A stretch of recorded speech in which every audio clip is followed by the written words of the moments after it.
The billionaire saw the black maid comfort his autistic son and his heart stirred. Who let him cry like that? The words detonated down the marble corridor, sharp enough to stop breath, to slice the hush of a house that had trained itself to be noiseless. A second sound answered, higher, raw, repeating in short, panicked loops. It wasn't hunger, it wasn't tired, it was the sound that claws from inside the ribcage when the world turns too bright, too loud, too near. Before we dive in, don't forget to share, like, and subscribe. Drop a comment and tell us where in the world you're watching from. Let's see just how far this story can travel across the globe. Zaria Quinn froze mid-figure eight across a second-floor window, her cloth damp and trembling between her fingers. 5 days into a temp contract at Solace Ridge, she'd learned there were floors you dusted and floors you didn't name. The fifth was the latter, shut doors, shuttered talk, a superstition made of policy. But the cry rose again, thin, jagged, relentless, and something older than rules reached up from her bones and pulled her toward the forbidden stair. Miss Quinn, the butler called from far below, clipped vowels meant to keep order. Stay clear of the upper wing. She did not answer. She climbed. The air changed near the top, colder, filtered through vents that didn't hum. At the end of the hall, a door hung ajar. Flicker light pulsed over the carpet from a sensory projector, shapes collapsing into each other without mercy. On the floor, a boy small for 7, compact with the tense grace of a coiled bird, rocked and rocked and rocked, forehead tapping the spine of a low bookcase with terrible rhythm. No hand, no voice, no waiting pair of arms, just repetition in a room built by money to keep things pretty. Zaria did not move closer. She crouched where she was, palms open on the carpet, her body a question. Hey, little star, she said, soft enough to be mistaken for breath. I'm not going to touch you. I'm just here. The boy did not look up, but the rocking shifted, a fraction. Zaria lifted one hand where he could see it and traced a simple sign across her chest. Safe muscle memory from a life she didn't talk about. Her grandmother's hands had been quick as flint and twice as warm. They had shown Zaria how to speak when her brother's words wouldn't come. Safe. Her fingers remembered what her throat couldn't say. A footstep cracked the doorway. It was not the butler. It was a man who fit the room, tall, immaculate, dangerous, with restraint. Dorian Hale, whose name found its way into business pages the way storms found river. He didn't enter so much as contain the threshold. One hand wrapped white around his phone like he might wring an answer out of it. What are you doing in here? He asked, not loud, cut glass cold. Zaria stood automatically. I thought, who gave you permission to be in this room? No one, she said, willing her voice to hold. I thought he might be in danger. Step away from my son. She obeyed. The boy's rocking sharpened as the space between them widened, the loops fraying at the edges. Dorian crossed to him and reached down fast, efficient, the reflex of a father who signs off on solutions by lunchtime. The moment his hands hovered, the scream tore loose, higher than before. All throats, all terrified animals. What's wrong with him? He demanded, as though it were a ledger to be balanced. Why does he May I? Zaria asked, words half whisper, half plea. He didn't say yes. He didn't need to. Something in his posture, all that iron, broke open and Zaria knelt again, slower this time. The way you lower a wick into water. She let the boy see her hand, signing once more, smaller, safe. Her other hand hovered near the carpet, not touching, invite. She hummed once under her breath, a thin ribbon of a melody her grandmother used to anchor a room, and settled the rhythm of it into the space between them. He turned like a compass needle finding north. The scream didn't quiet so much as unspool, thread by thread. He scooted once, 2 inches, four, and then folded into her lap, as though that place had been carved for him long, long ago. His small hands latched onto the seam of her sleeve with fierce intelligence. His face found the curve between her shoulder and her neck, and hid there, panting. Silence came down like snow. Dorian Hale's mouth opened and forgot what to do. The house seemed to too. Even the mechanical lungs inside the walls exhaled and held. How? He asked finally. It sounded less like suspicion than something he didn't want to name. I didn't do anything, Zarya said. I listened. I signed. You know sign language? A little, she said. Enough to say safe. Enough to say stay. She swallowed. My brother Jax was nonverbal. He used to rock like this. Same sound. The man's fingers loosened on the phone. He straightened but didn't fill the doorway this time. He looked like a person who had spent 2 years learning not to look helpless, and had been caught. What's your name? He asked. Zarya Quinn. You're one of the. His eyes flicked to the rag still on the floor. Staff. Temp. East Wing. You're not a therapist. No.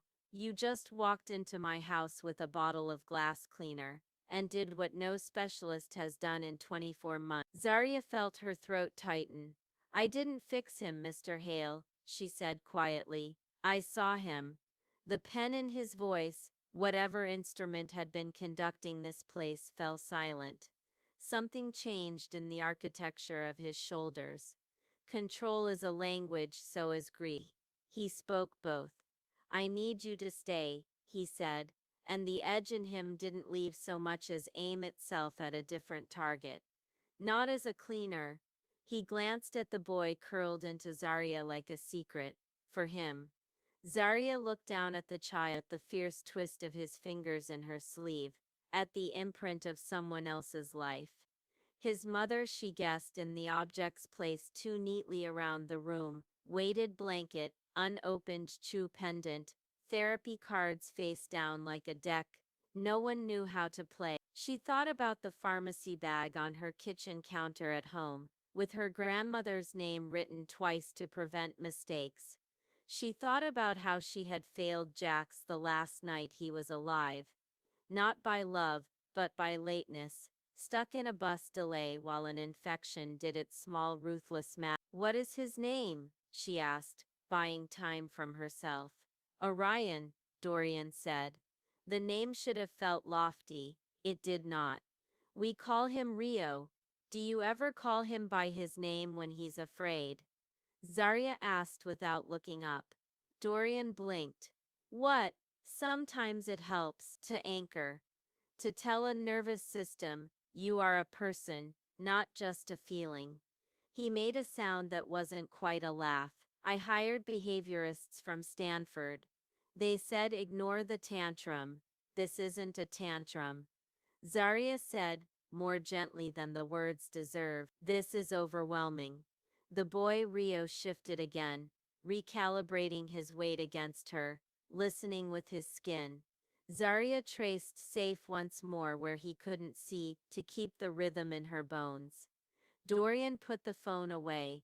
The act felt like a declaration. You'll have a room by nightfall, he said. Double your pay, health coverage from tomorrow, weekends off, if you want them, unless. He stopped, as though he had stepped on the fragile edge of a thing. Unless he asks for you. Zarya's heart performed the arithmetic she wished it didn't know. Rent, insulin, the unpaid appointment with the dentist she'd rescheduled 3 times. She looked at Rio. His lashes, damp from crying, had stuck together in tiny starbursts against her collarbone. I can try, she said, until morning. Tonight, Dorian repeated, as if the word itself could solve something. Mrs. Patel will set you up.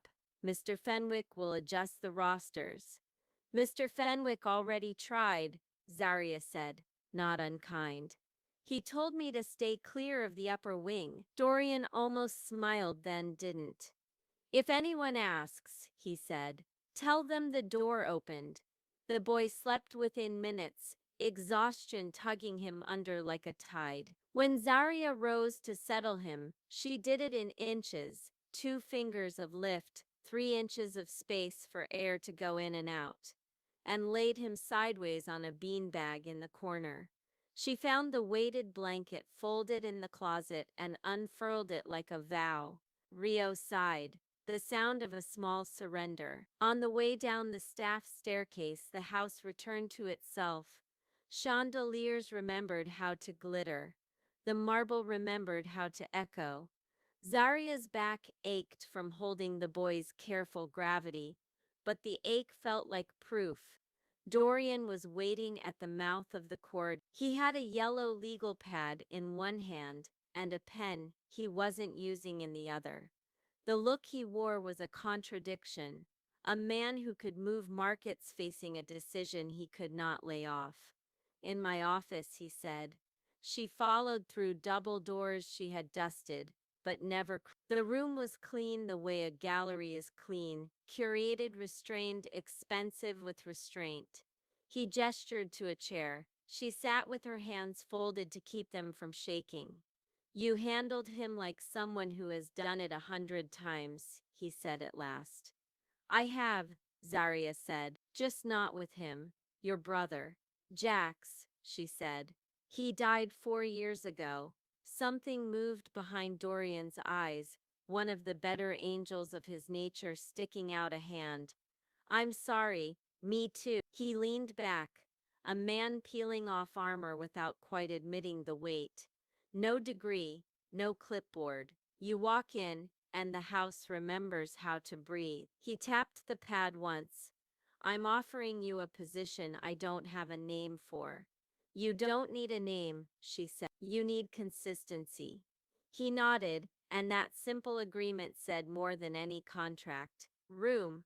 Card key access to the 5th floor. Will cover whatever you need. She almost laughed at the mismatch, the enormity of what he was asking, and the corporate language he used to make it survivable. What I need, she said, is a promise. If I say go slow, we go slow. If I say the projector's a problem, it goes. If I say you kneel instead of stand, you kneel. He looked offended for exactly one heartbeat. Then he nodded again, smaller this time. Done. She rose, and he did too. He put out his hand like this was a deal. She shook it like it was a prayer. The room they gave her in the staff wing had a view of the back garden, and a bed that looked like it had never forgiven anyone for being tired. Zaria unpacked a duffel with 3 outfits and a box with the rest of her life, a chipped mug, a photo of her grandmother, a small tin that still smelled like cinnamon and hibiscus. She set the picture on the nightstand. Her grandmother's mouth was caught mid-hymn. The sound seemed to fill the space between stale linen and the promise of sleep. By 9:30, Zaria stood outside the nursery again. Rio was awake and sitting on the rug with 2 piles of blocks, red and blue, and the intense concentration of a mind that works 3 seconds ahead of itself at all times. She didn't enter without asking the room for permission the way one asks a chapel. She sat cross-legged on the floor a careful distance away and waited. After a minute, a small red block nudged her ankle like an animal testing a hand. Thank you, she said, and slid a blue one back. The game began without rules and became orderly. Minutes. A thread of a tune followed her in, old and worn like the hem of a loved shirt. Rio didn't flinch. He leaned a fraction toward the sound. Dorian watched from the doorway, saying nothing for once. The suit had lost its tie. His posture had lost a little of its height. He looked like a man staring at a language he had never learned to read and realizing it was his native one. In late afternoon, when Solace Ridge turned gold like a held breath, Zaria went to her new window and watched the garden. Her hands shook, finally adrift between terror and the clean pull of purpose. She had not planned to stay. She had not planned anything lately, not beyond the next bill, the next shift, the next way to keep grief from blooming out of season. But the boy upstairs had pressed his cheek into her shoulder like a key, finding its lock, and her life made a soft clicking sound she'd been waiting years to hear. Behind her footsteps, softer now. How was he? Dorian asked from the threshold, as if the house required him to whisper. Peaceful, she said, and the word tasted new. He didn't say thank you, not with his mouth. His eyes did it for him. Tomorrow, he said, we start earlier. Tomorrow, she agreed. And because there are moments when the world signals its hinge is about to turn, the wind lifted just then through the garden trees, rattling leaves like pages. Zaria felt the shift in her sternum, the sense of a story that wasn't hers making room for her anyway. She closed the curtains and turned toward the door that would take her to sleep. She had brought only a duffel and a cardboard box. She had arrived with something else. She was not leaving without it. By the next morning the mansion had softened, not in architecture but in air. Zaria woke before dawn, the echo of last night's silence still tucked under her ribs. She brewed tea in the dim staff kitchen, then carried her calm up to the 5th floor. When she opened the nursery door, Rio sat cross-legged on the carpet, his fingers tracing circles on the rug fibers, humming to himself in that tuneless rhythm children make when the world is bearable again. She stayed a few feet away, palms open, repeating their small ritual of wait. It took 10 minutes before he nudged a block toward her shoe. She smiled. Progress never announces itself. It just breathes quieter. Hours later, Dorian appeared in the doorway in rolled sleeves, watching. He no longer looked like the man who barked orders through walls. How do you do that? He asked softly. I don't, Zaria said. He does. When she showed him a few signs, safe, more, stop.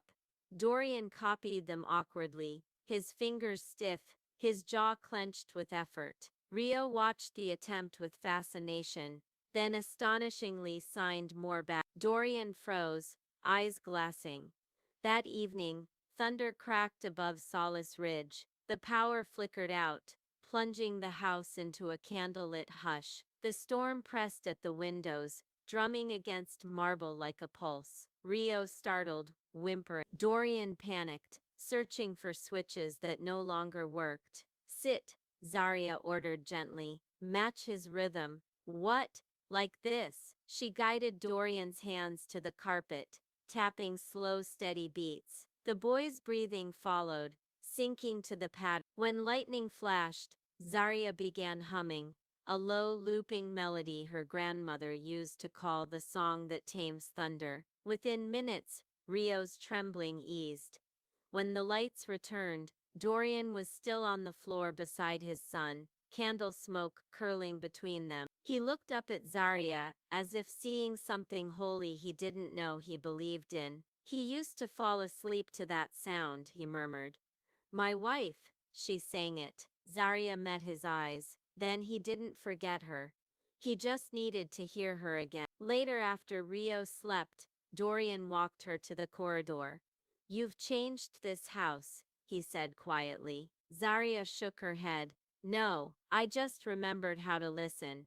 Down the hall, thunder rolled one last time before dissolving into rain, soft, even, forgiving. And somewhere inside that storm, the Hale mansion finally exhaled. The peace didn't last. 3 weeks later, the knock came, a sharp official rhythm that made even the chandeliers still. Zaria was in the kitchen mixing sensory putty when the butler appeared, pale. There are visitors. At the front door stood 3 strangers in government gray badges, tablets, practiced smiles. Mr. Hale? The lead agent said. Child Welfare Services.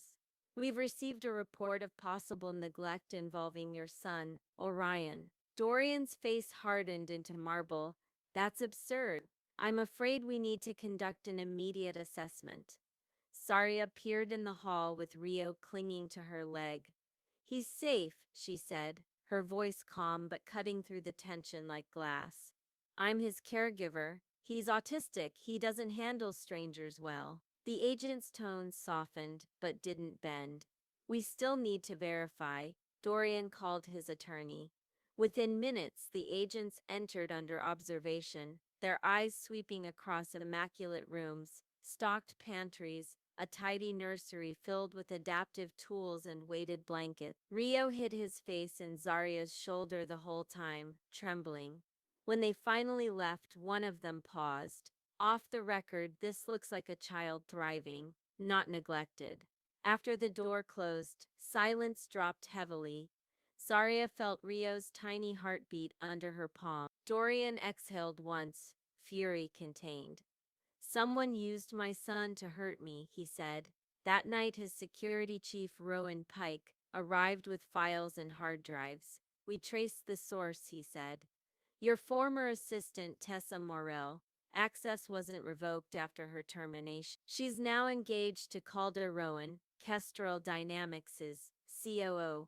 Zarya blinked. Your competitor, Dorian nodded grimly. They couldn't beat me in the boardroom, so they came for my family. The next morning's headlines confirmed it. CEO's nanny questioned in child neglect probe. Zarya's photo snapped outside the courthouse, glared back from every screen. Social media twisted the story into poison. Gold digger, pretending angel. She turned off her phone. Dorian found her in the garden, staring at her reflection in the pond. I'm sorry, he said, voice rough. You shouldn't be dragged through this. She looked up. You think they'll stop now? No. He paused, then added quietly, but I won't let them win. The next day, he took her and Rio to the park, his first time outside the mansion in months. Sunlight spilled through the trees. Rio watched ducks glide across the pond, calm again. A jogger called out to Dorian, a woman in designer gear, a journalist in disguise, maybe, and smiled too brightly. New nanny? She asked. Dorian straightened, every inch of power back in his spine. This is Zarya Quinn, he said. She's family. Rio reached for Zarya's hand then, small fingers wrapping around hers. He didn't speak, but he signed one word, slow and sure. Safe, and for the first time since the mansion had been built, Dorian believed it. The courtroom felt colder than winter glass. Reporters lined the back wall like vultures in pressed suits, their pens poised for blood. Zarya sat beside Dorian at the defense table, palms pressed together, hiding the tremor in her fingers. Across the aisle sat Tessa Morel, flawless, smug and Calder Rowan, the man whose company had turned a child into a weapon. Judge Helena Voss entered, gray hair coiled tight, eyes that missed nothing. This court will hear Hale Industries versus Kestrel Dynamics, she said. Proceed. Rowan Pike took the stand first, his voice steady as stone. He laid out the digital trail, login times, unrevoked access, the ghost account Tessa had used to leak Dorian's private schedule and manipulate child services into a false report. Each exhibit glowed on the courtroom monitor like quiet fireworks of truth.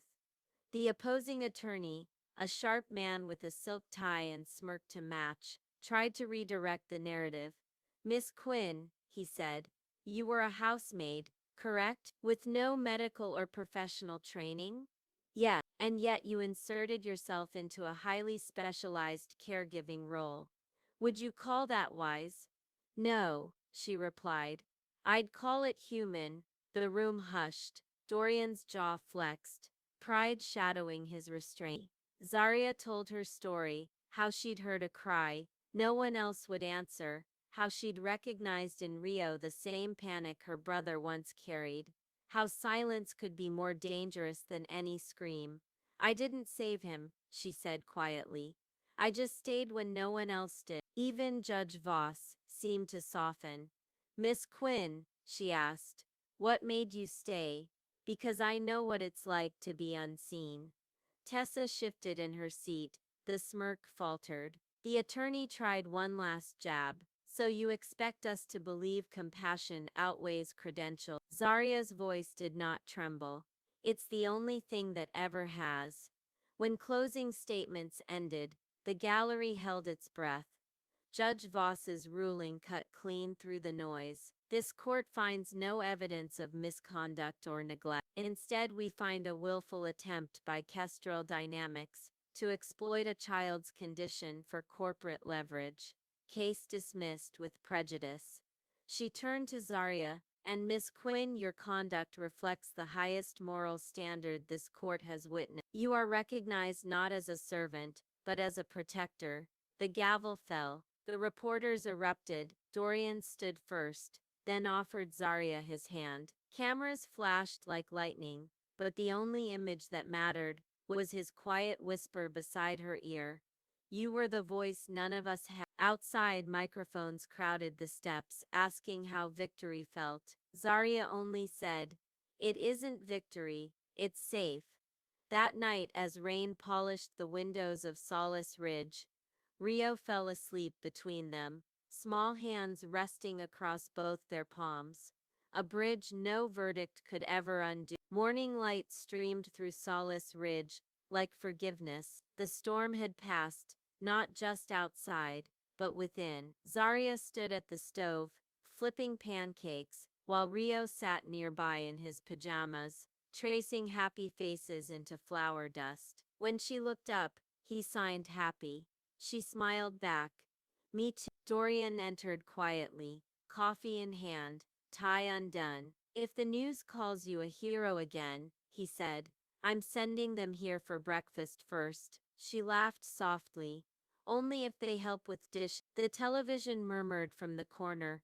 False allegations collapse. Caregiver praised for integrity. Zarya muted it. She didn't need proof anymore. The proof sat right in front of her, syrup on his cheek, finally safe in his own home. By noon, a courier arrived with a cream envelope stamped with the state seal. Inside was a handwritten letter from Judge Voss. Miss Quinn, it read, your compassion has exposed what policy forgot. I'm nominating you for the Child Welfare Advisory Board. Zarya read it twice, her pulse echoing in her ears. When Dorian found her in the hallway, she handed him the letter. It's not just about us, she said. There are more children like Rio who need someone to stay. He nodded slowly. Then we'll make room for all of them. Weeks later, Zarya visited a modest community center downtown. Children sat in circles, learning signs for love, safe, home. Rio moved among them like a quiet sunbeam, helping a smaller boy shape the letter H with his fingers. Dorian watched from the doorway, no longer the marble figure of the mansion, but a man who'd learned that power meant presence. That evening, they returned to the garden where everything had first begun. Jasmine bloomed thick in the air. Zarya sat on the old bench, the judge's letter folded in her pocket. Dorian joined her, sleeves rolled, eyes softer than she'd ever seen them. I've updated my will, he said quietly. If anything ever happens to me, you're Rio's guardian. Officially, she blinked back tears. You trust me that much? He looked toward the house, where Rio's laughter floated through an open window. I trust what he trusts. They fell into a silence that wasn't empty but whole. After a while, Zarya whispered, do you ever think she'd approve? Dorian smiled faintly. She'd thank you for giving him back his voice. Later that night, Rio called softly from his bed. Stay, he whispered. It was only one word, but it carried every mile they'd traveled to reach this peace. A year later, a photo hung on Dorian's desk. Zarya, Rio beneath the oak, sunlight breaking through the branches, both laughing without fear. Beneath it, an engraving read, Home is where the storm finally rests. And below, Zarya's own words, real justice isn't loud, it's love that never leaves.